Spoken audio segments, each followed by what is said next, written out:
ಕಣ್ಣನ್ನು ತೆರೆಸಲಿಕ್ಕೆ ನಾವು ಶಕ್ತರಲ್ಲ.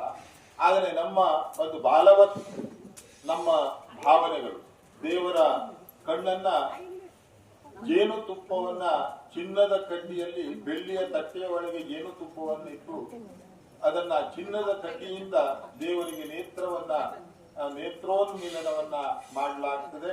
ಅಂತಹ ಆ ಒಂದು ವಿಶಿಷ್ಟವಾಗಿರ್ತಕ್ಕಂತಹ ಕ್ಷಣ ಅದನ್ನ ಈಗ ನಮ್ಮ ಅಣ್ಣನವರು ತಮ್ಮ ಆ ಒಂದು ವಿಶೇಷವಾದ ಸಾಫಲ್ಯತೆಗಳ ಮೂಲಕವಾಗಿ ಅದನ್ನ ಈಗ ನೆರವೇರಿಸ್ತಾರೆ.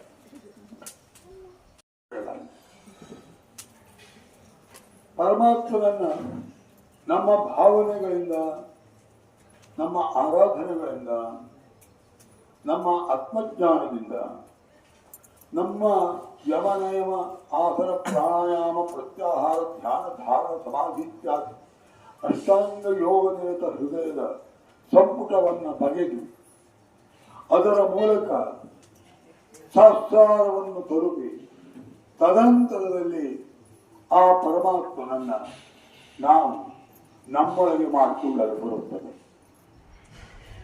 ಹಾಗೆ ಮಾಡಿಕೊಳ್ಳುವಾಗ ಒಂದೇ ಒಂದು ವಿಧಾನ ಅಂತಂದ್ರೆ ಆ ಪರಮಾತ್ಮನು ಕಣ್ಣು ತೆರೆಯಬೇಕು ಅಂತ ಹೇಳಲು ನಾವು ಯಾರು? ಅಥವಾ ಅವನು ಕಣ್ಣು ಮುಚ್ಚಿದ್ದ? ಅವನು ಕಣ್ಣು ಮುಚ್ಚಿಲ್ಲ.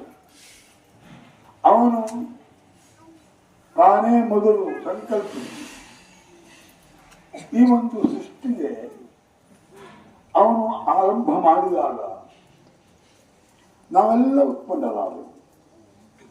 ಸಮಸ್ತ ಜೀವ ಜಂತುಗಳು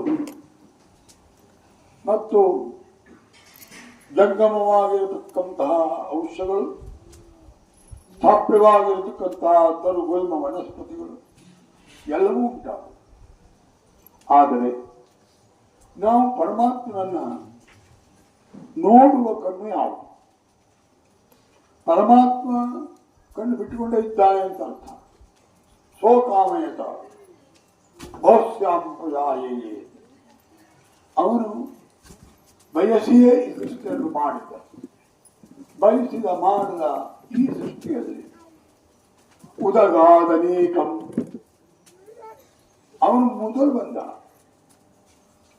ಆ ಮೊದಲು ಬಂದಿರತಕ್ಕಂತಹ ಅವನ ದೃಷ್ಟಿ ಅಂತ ಹೇಳಿ ಅವನು ಅಂತ ಹೇಳಿ ಆ ನಂದಿಕೇಶ್ವರನು ಎಲ್ಲವರೊಳಗೆ ಬಂದು ಕುಳಿತ.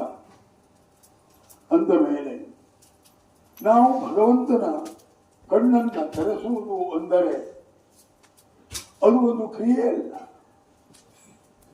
ಚಿನ್ನದ ಸೂಜಿಯಿಂದ ಬೆಳ್ಳಿಯ ಬಟ್ಟಲಲ್ಲಿ ಮಧುವನ್ನು ಹಾಕಿ ಬಿಡಿಸುವುದಲ್ಲ. ಅದು ನಮ್ಮ ಒಂದು ಭಕ್ತಿ ಜ್ಞಾನ ವೈರಾಗ್ಯಗಳ ಸಮ್ಮಿಶ್ರಣವಾಗಿರತಕ್ಕಂತಹ ಈ ಮನುಷ್ಯ ಜೀವನದ